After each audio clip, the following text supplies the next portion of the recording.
आवाज news true voice. నమస్కారం Awaaz news కి స్వాగతం।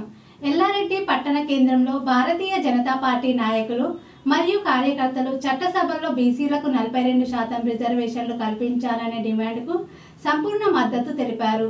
బీసీ సమాజ హక్కుల సాధన కోసం పార్టీ తరపున పోరాటం కొనసాగుతుందని వారు పేర్కొన్నారు। రాష్ట్రంలో బీసీ వర్గాలు రాజకీయంగా బలోపేతం కావాలంటే సమాన ప్రాతినిధ్యం తప్పనిసరి అని నేతలు అభిప్రాయపడ్డారు। ఈ సందర్భంగా బీజేపీ నాయకులు బీసీ రిజర్వేషన్ల కోసం ప్రభుత్వం తక్షణ చర్యలు తీసుకోవాలని విజ్ఞప్తి చేశారు।